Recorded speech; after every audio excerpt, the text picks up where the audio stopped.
Kenya une mung'eye kaka gini ringo nyang oduoke pige CPA National Treasury migao maduong' ndi figurehead ntijo mutene kanyo.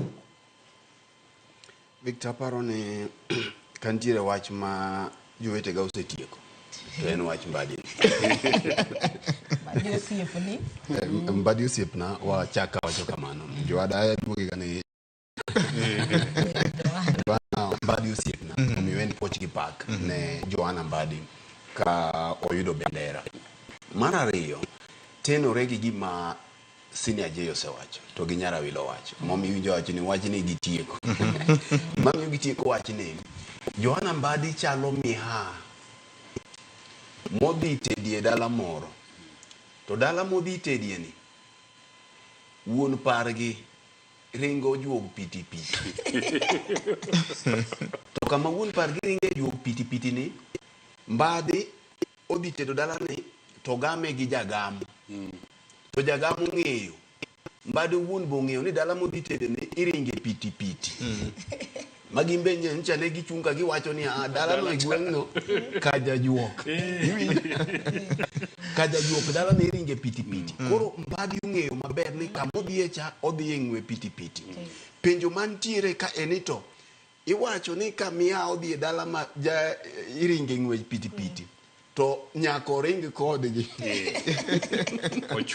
ochune koro nekech dala no ok mare koro nyako puonjre Mbadi nyaka dhi ring ng'wecha koro mae gima onyisi ni gima lich Mbadi dhi timo ka emanyien onge e gima Jay konicha Mbadi kizungu wacho ni okodhi reinvent the wheels sama Jay wache ni to Nyarawilo bende wache ni Professor Njuguna gini ni kacha mabende nie gi lony to sepuonjo weche mag economics kuom thuolo mar ariyo kae ticha kimede gi wach mar IMF cha to kidhi e treasury kacha nitiere economist Mbadi timo nono nitiere jolonye weche mag omenda makoro ni kacha ma gin to koro mane gima gisomo jomotene mantiere treasury kanyo mosebedo kanyo kuom thuolo malach koro Mbadi nyalo mana biro gi sumo paro gi lony mare lakini ok wanyal wacho no dhi change treasury nekech nitiere kaka government tiyo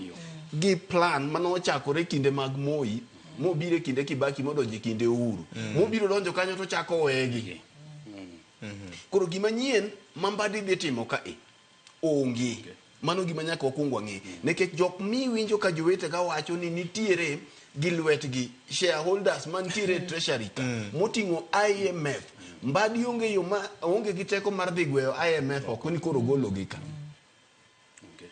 mae momi winjo wacho ni to koro en gi yore ariyo oseyie ni ikende dalano dalane motede koro nyaka odhi nekech chike mar dalano bende nitiere mi winjo Nyarawilo wacho gin chike mag beta bottom up economic transformation agenda injili chama nyaka odhi oyal tiwinje ka koro gini kete kama tek nekech William no wacho ni kare koro mi dhoge riek tiwinjo ka notamo dhoge riek wacho ong'eyo wechego koro William wacho ni ka Azimio wacho ni gin gi lony mar ariyo e gini to jal motelo ne gie weche nikech king'iyo adier mantiere ni Mbadi oqualify Mbadi nigi lony e weche mag omenda committees mosebedie parliament osebedo ko ong'iyo buge gi te gi gik mang'eny kendo en ng'ama bith kata kibedo gi Mbadi en ng'ama bith mak mana ni seche moko ok kamane kaka timore e sirikal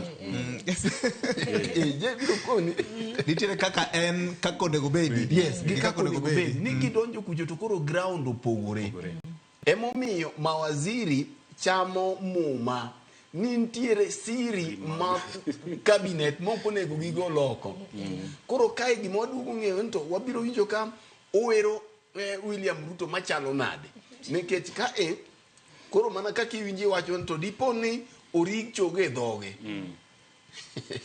dipo ni orig choge e dhoge to William bende riek kabisa mae mo wacho ga pile kae ni William Ruto jasiasa mariek no dhi oneno to wacho ni wacho ni kiching'eni kuom thuolo mar ariyo iwacho ni onge jaluo mosebedo e treasury kaka cabinet secretary mosebedo jatend migawo mar omenda to gima nyaka ing'e Victor ni migawo mar omenda ni en migawo mochung' mana ne weche policies Ka ing'iyo lemo mag sirikal kata mana gweno osego garanyisi ka nitie lemo moko ma samoro pek maloyo moko.